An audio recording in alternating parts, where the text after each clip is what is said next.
Hello बच्चों, मेरा नाम doctor Kapil Jain. Atomic structure या परमाणु संरचना की जो सीरीज आप देख रहे हैं उसमें क्वांटम संख्याओं में इस एपिसोड में आप आज देखने जा रहे हैं चुंबकीय क्वांटम संख्या, मैग्नेटिक क्वांटम नंबर। जैसा कि पिछले एपिसोड में आपने देखा कि मुख्य क्वांटम संख्या और द्विगंशी क्वांटम संख्या तक अगर हम जाते हैं, इसका मतलब हम कोश में उपस्थित उपकोश के बारे में जानकारी ले सकते हैं, उपकोश की आकृति और उपकोश में उपस्थित कुल इलेक्ट्रॉनों की संख्या। लेकिन अगर मैं कक्षक तक पहुंचना चाहता हूं, जैसा कि मैंने आपको उदाहरण दिया था पिछले एपिसोड में कि हम अगर मुंबई के एक 5 सितारा 5 स्टार होटल में अपने दोस्त इलेक्ट्रॉन को ढूंढने निकले हैं, तो हम पहले रिसेप्शनिस्ट से मिले जिसने हमको कोश के बारे में जानकारी दी, फिर हम वेटर से मिले जिसने हमको उपकोश के बारे में जानकारी दी। अब हम ढूंढते ढूंढते ढूंढते उस कमरे के पास जाकर खड़े हो गए हैं जहां पर आपके दोस्त इलेक्ट्रॉन के मिलने की प्रायिकता संभावना सबसे ज्यादा है। ठीक है, तो इसके लिए हम मैग्नेटिक क्वांटम नंबर या चुंबकीय क्वांटम संख्या का उपयोग करते हैं। देखिए, सबसे पहली बात यहां पर यह है कि इसको हम चुंबकीय क्वांटम संख्या क्यों कहते हैं। तो देखिए, चुंबकीय क्वांटम संख्या को चुंबकीय क्वांटम संख्या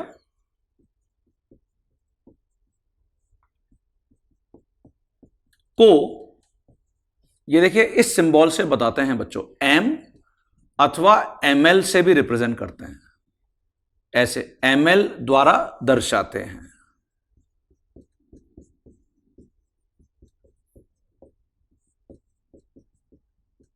अच्छा, प्रत्येक इलेक्ट्रॉन जो नाभिक के चारों ओर चक्रण करता है, नाभिक के चारों ओर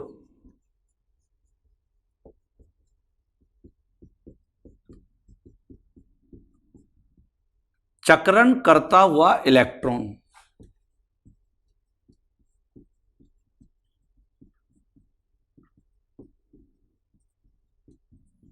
एक छोटे से चुंबक की भांति व्यवहार बताता है, एक छोटे से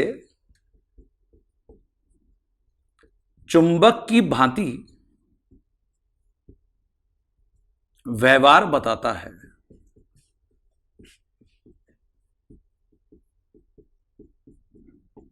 चुंबक की भांति व्यवहार क्यों बताता है?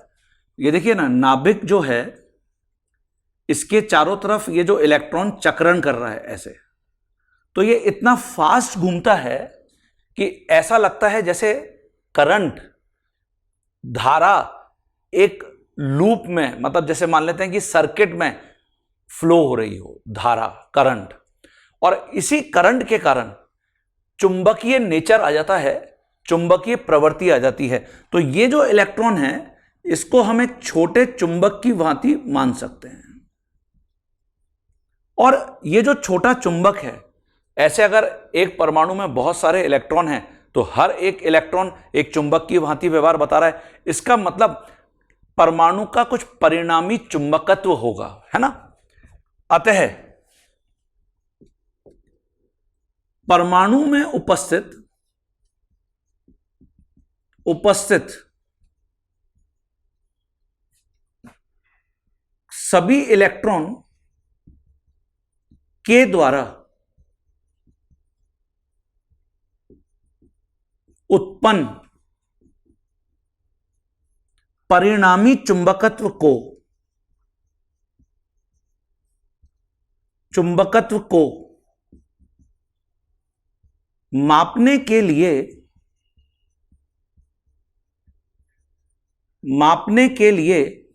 चुंबकीय क्वांटम संख्या का उपयोग करते हैं। चुंबकीय क्वांटम संख्या का उपयोग करते हैं।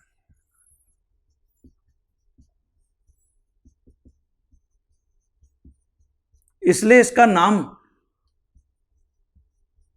चुंबकीय क्वांटम संख्या रख दिया गया है। चुंबकीय क्वांटम संख्या का उपयोग करते हैं। ठीक है, जो चुंबकीय क्वांटम संख्या है वो जितने भी उपकोष के बारे में हमने जानकारी ली, एस, पी, डी, एफ, उनके त्रिविम में अभिविन्यास को बताती है, मतलब 3 डायमेंशनल अरेंजमेंट को बताती है। और आपको जानकर खुशी होगी, ये जो त्रिविम में अभिविन्यास है, इन्हीं को कक्षक कहा जाता है। चुंबकीय क्वांटम संख्या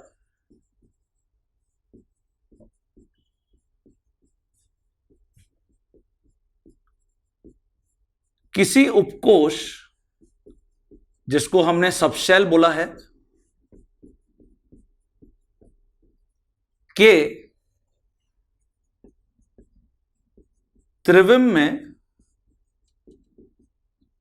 सभी संभव अभिविन्यास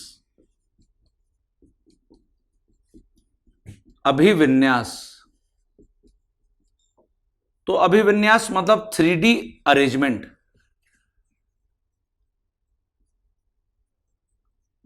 इनको हम इंग्लिश में बच्चों ओरिएंटेशन भी बोलते हैं। ओरिएंटेशन, अभिविन्यास अर्थात ओरिएंटेशन। तो सभी संभव अभिविन्यास जो उपकोष के संभव हो सकते हैं के बारे में जानकारी प्रदान करती है। ये देखिए,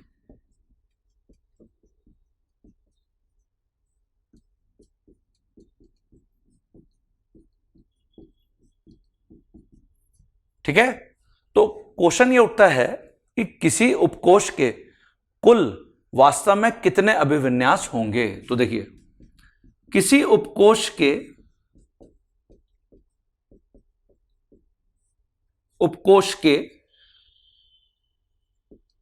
अभिविन्यासों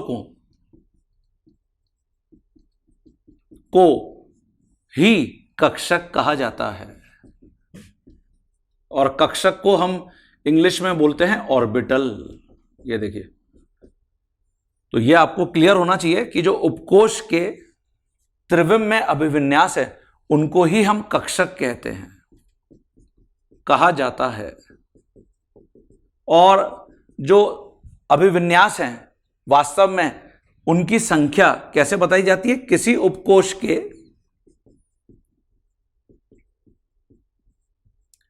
त्रिविम में संभव वास्तविक अभिविन्यासों की संख्या,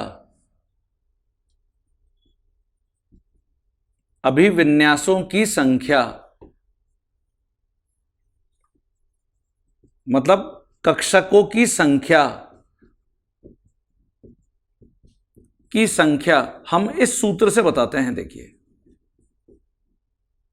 ये 2l+1 हो सकता है,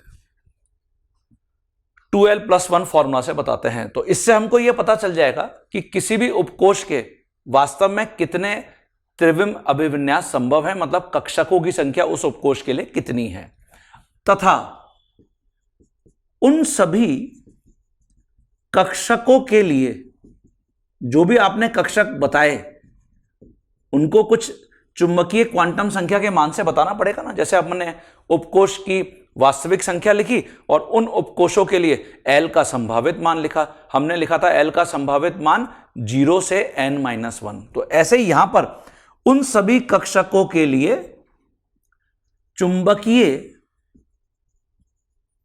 क्वांटम संख्या, जिसको हमने लिखा है m अथवा ml का संभावित मान, तो ये कितना होगा बच्चों? इसको देखिए ऐसे लिखते हैं हम, +L से -L।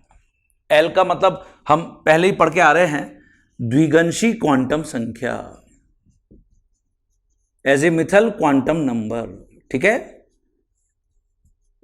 तो कुछ महत्वपूर्ण बातें जो चुंबकीय क्वांटम संख्या में थी वो यही थी कि चुंबकीय क्वांटम संख्या हमको उपकोष के जो विभिन्न त्रिविम में अभिविन्यास संभव हैं उनके बारे में जानकारी देती है, और प्रत्येक इलेक्ट्रॉन जो नाभिक की ओर चक्रण कर रहा है वो एक छोटे चुंबक की भांति व्यवहार बताता है, और इसके कारण जो परमाणु में परिणामी चुंबकत्व होता है, रिजल्टेंट मैग्नेटिज्म, उसको हम कैलकुलेट करने के लिए चुंबकीय क्वांटम संख्या का उपयोग करते हैं। तो परिणामी चुंबकत्व पर भी आप अंडरलाइन कर लेना।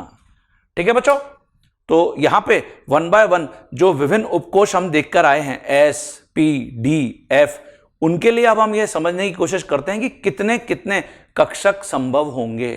ठीक है, तो ये लिख लीजिए सबसे पहले अपनी कॉपी में। देखिए बच्चों, जैसे यहां पर एक एक करके उपकोष लेते हैं हम। सबसे पहले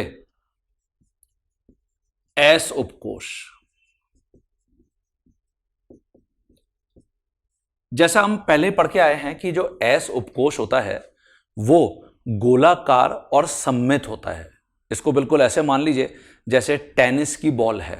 आपने देखी होगी टेनिस की हरी कलर की बॉल होती है, आप उसको कहीं से भी पकड़ के देखिए, आपको हमेशा एक जैसी दिखेगी। जबकि जो लेदर की बॉल होती है उसमें आप देखते हैं कि एक तरफ पूरा धागा बंधा हुआ दिखता है, तो वो अलग एक दिशा को बताती है, और अगर हम ऐसे पकड़ेंगे तो अलग दिशा को बताती है। तो जो टेनिस बॉल है बिल्कुल ऐसा मान लीजिए कि एस उपकोष है। तो त्रिविम में एस उपकोष क्योंकि सममित होता है, हमेशा इसका एक ही अभिविन्यास संभव होगा, कहीं से भी पकड़ के देख लीजिए। इसीलिए देखिए एस उपकोष जिसके लिए एल का मान 0 है, यहां पर हम लिख सकते हैं कुल कक्षकों की संख्या। कक्षकों अर्थात त्रिविम में अभिविन्यास, जैसा भी आपको मैंने बताया, त्रिविम में अभिविन्यास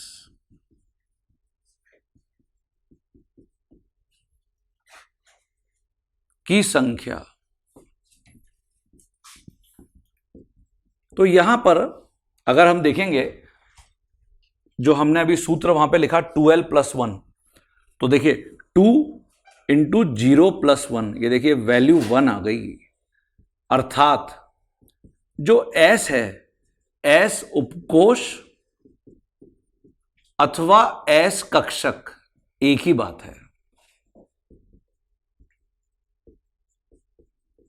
ये देखिए, चाहे हम S उपकोष ले लें या S कक्षक ले लें, एक ही बात है। और ये जैसा कि हम पढ़े हैं गोलाकार है, ऐसा क्योंकि सममित है, तो इसलिए कहीं पर भी हम जाएंगे हमेशा एकदम बराबर बराबर दूरी पर इसकी लाइन मिलेगी, ये जो आउटर लाइन है। और आपको ये पहले ही बता चुका हूं मैं, लाइन का मतलब क्या बताया था, इलेक्ट्रॉन का पाथ जो वो नाभिक के चारों ओर फॉलो कर रहा है। तथा इस एक कक्षक के लिए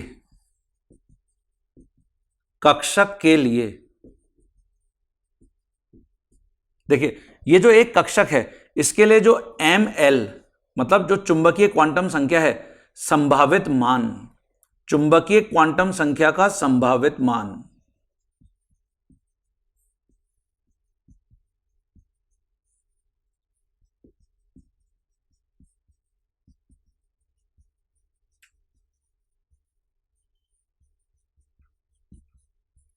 तो ये कितना हो जाएगा बच्चों, ये अभी हमने फॉर्मूला लिखा +l से -l, तो l का मान यहां पे 0 है, तो +0 से -0, ये देखिए इसका मतलब ये तो 0 वैल्यू आ गई। तो जो S उपकोष है उसके लिए जो चुंबकीय क्वांटम संख्या है उसका मान हमेशा 0 होता है, और S उपकोष का मतलब केवल एक ही त्रिविम में अभिविन्यास होता है। तो S उपकोष बोल लो या S कक्षक बोल लो, एक ही बात है। क्लियर हो गया सभी बच्चों को? अब हम वहां पे P और D के लिए लिखते हैं। देखिए बच्चों, जैसे यहां पे अब मैं लिखता हूं P उपकोष के लिए, जिसके लिए L का मान 1 है, और यहां P उपकोष के लिए कुल कक्षकों की वास्तविक संख्या,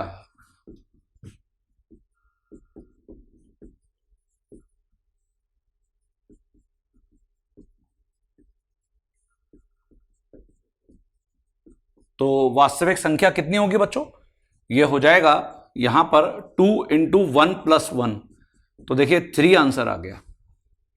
अर्थात जो P उपकोष है उसके कुल 3 कक्षक संभव हैं। अतः पी उपकोष के कुल 3 कक्षक संभव हैं। अब आपको मैंने बताया था कि जो पी उपकोष है वो डंबेल होता है। तो देखिए ये जो तीनों कक्षक होंगे ये कैसे कैसे होंगे, ये देखिए ये त्रिविम है बच्चों, एक्स अक्ष है, ये वाई अक्ष है और ये जेड अक्ष है, ऐसे ही सभी जगह है।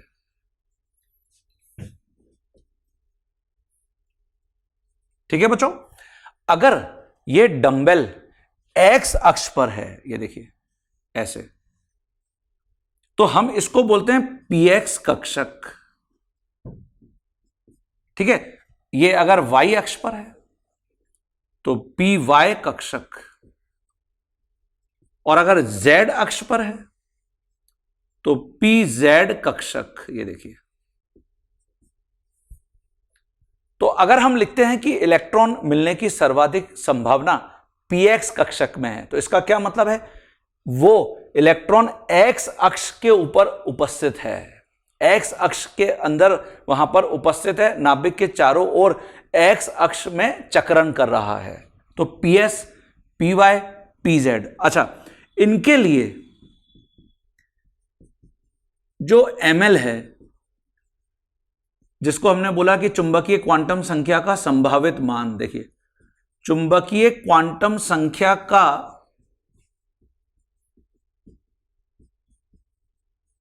संभावित मान कितना हो जाएगा, इसके लिए आपको मैंने फॉर्मूला ये लिखवाया है, प्लस एल से माइनस एल, और यहां पे एल का मान कितना है, 1 है, तो +1 से -1। ये देखिए, इसका मतलब अर्थात कौन कौन से मान संभव होंगे, +1, 0, -1। ये देखिए बच्चों, +1, 0 एंड -1। अब +1, 0 और -1 में कौन सा किसके लिए दिया जाएगा, तो देखिए यहां पर नोटिसेबल पॉइंट यह है, जो पीजेड कक्षक है इसके लिए, पीजेड कक्षक के लिए जो एमएल का मान है वो हमेशा 0 फिक्स है। आप बोलेंगे कि सर ऐसा क्यों है, इसका आंसर आगे मैं आपको जब रासायनिक बंधन पढ़ाऊंगा ना, केमिकल बॉन्डिंग, उसमें मैं आपको क्लियर करूंगा, अभी हमको याद रख लेना है। तथा पीएक्स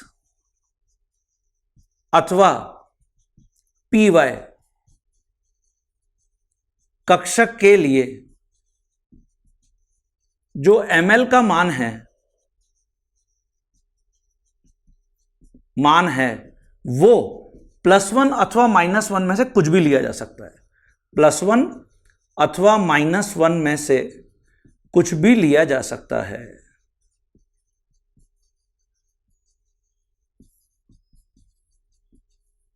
ठीक है बच्चों, तो मुख्यतः जो एमएल का मान 0 है वो पीजेड कक्षक के लिए फिक्स है, और बाकी पीएक्स तथा पीवाई कक्षक के लिए जो एमएल का मान है वो आप +1 या -1 में से कुछ भी ले सकते हो। तो ये आपको समझ में आ गया कि पी उपकोष के लिए जब हम डंबल को एक्स अक्ष पर देख रहे हैं तो पीएक्स कक्षक, वाई अक्ष पर देख रहे हैं तो पीवाई कक्षक, जेड अक्ष पर देख रहे हैं तो पीजेड कक्षक। तो कुल कितने कक्षक हो गए, 3 कक्षक, 3 प्रकार के अरेंजमेंट हो गए पी उपकोष के, एस का 1, पी के 3। अब मैं इसकी जगह लेता हूं डी और एफ, तो पहले ये लिख लीजिए अपनी कॉपी में। देखिए बच्चों, जैसे इसकी जगह अगर हम यहां पे लेते हैं डी उपकोष, डी उपकोष के लिए तुमको द्विगंशी क्वांटम संख्या का मान कितना बताया मैंने, 2 बताया, L = 2 बताया है। तो इसका मतलब यहां पर कुल कक्षकों अर्थात त्रिविम में अभिविन्यासों की संख्या 2 × 2 + 1 5 हो जाएगी। मतलब डी उपकोष के कुल 5 अभिविन्यास, 5 प्रकार के त्रिविम में अभिविन्यास संभव होंगे। ठीक है, अब ये कैसे कैसे होंगे, जैसे अभी हमने यहां पे पी के लिए लिखा पीएक्स, पीवाई, पीजेड, तो डी क्या है, डबल डंबल, पी एक ही डंबल था, डी डबल डंबल। तो देखिए डबल डंबल की व्यवस्था त्रिविम में कैसे कैसे की गई है। सबसे पहले एक्सियल ऑर्बिटल और नॉन एक्सियल ऑर्बिटल। ये देखिए जो डी उपकोष होते हैं उनको ऐसे दो भागों में बताया गया है, एक्सियल और नॉन एक्सियल। एक्सियल अर्थात अक्षीय कक्षक, मतलब यहां पर जो लोब्स होंगे ना डी के, डबल डंबल के, वो अक्ष पर उपस्थित होंगे, जिनके लोब अक्षों पर उपस्थित होंगे। लोब मैंने आपको मतलब जो प्रीवियस हमारा एक एपिसोड था उसमें बता ही दिया था कि क्या होते हैं लोब, है ना। तो देखिए ये d x square dash y square का रिप्रेजेंटेशन है। ये क्या होता है, एक्स अक्ष और वाई अक्ष पर लोब उपस्थित हैं, देखिए डबल डंबल के, तो इसको d x square dash y square कहा गया है। और ऐसे ही यहां पर जेड अक्ष पर एक डंबल है और दूसरा डंबल, ये दूसरा डंबल, इसका शेप थोड़ा सा बिगड़ गया है, दूसरा डंबल की आकृति बिगड़ी हुई है, आकृति बिगड़ी हुई है, ठीक है।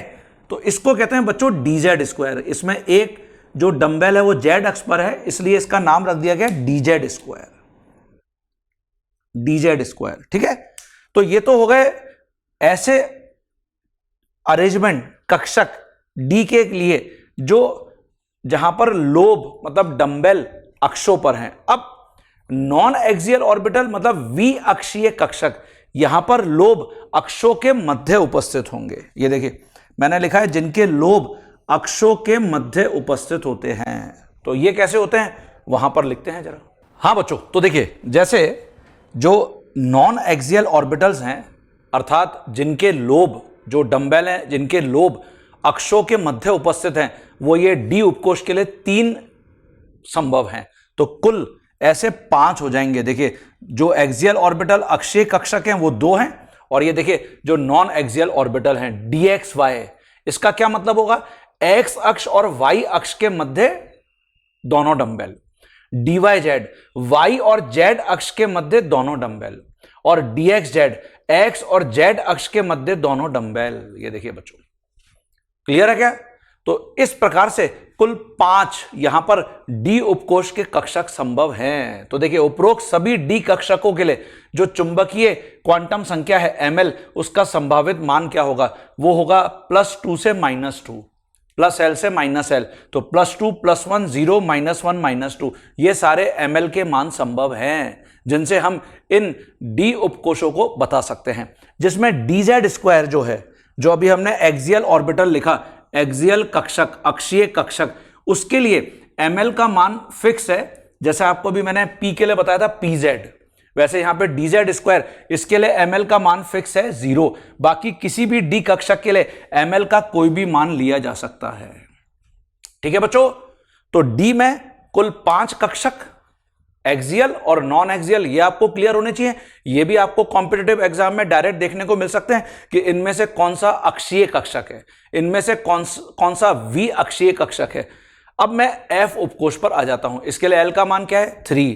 कुल कक्षकों की वास्तविक संख्या एफ उपकोष के लिए 2 × l+1, तो 2 × 3+1 मतलब 7 हो गई।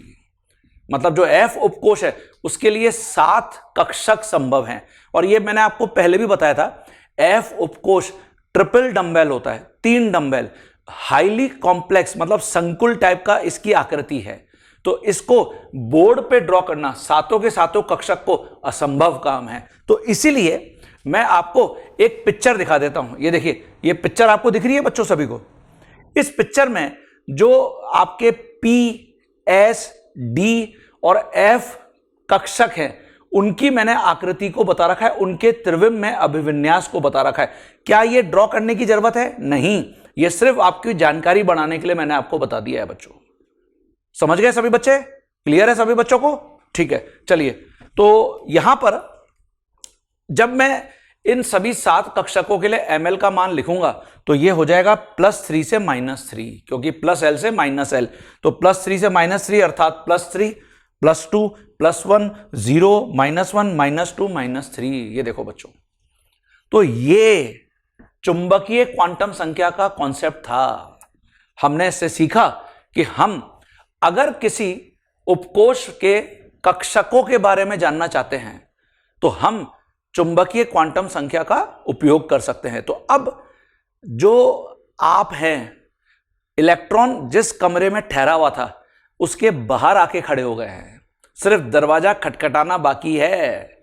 तो क्या सफर हमने तय किया? परमाणु में मतलब होटल में सबसे पहले कहां आए?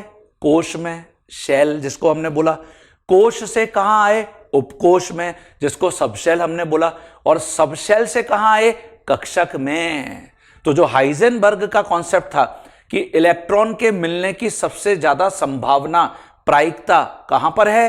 कक्षक में। हमने लिखा था कक्षक 3D अरेंजमेंट को बोलते हैं, त्रिविम अभिविन्यास को बोलते हैं। तो देखिए ये त्रिविम अभिविन्यास पर हम आ गए हैं। तो सबसे ज्यादा इलेक्ट्रॉन के मिलने की जो संभावना होगी वो कक्षक में होगी। और कक्षक तक पहुंचने के लिए हमको 3 संख्याएं, जो क्वांटम संख्याएं हैं, उनसे गुजरना पड़ेगा। कौन कौन सी? मुख्य क्वांटम संख्या, द्विगंशी क्वांटम संख्या, चुंबकीय क्वांटम संख्या। तो देखिए इस आधार पर यह लिखा जा सकता है कि जो हमने साई लिखा था ना, तरंग फलंग,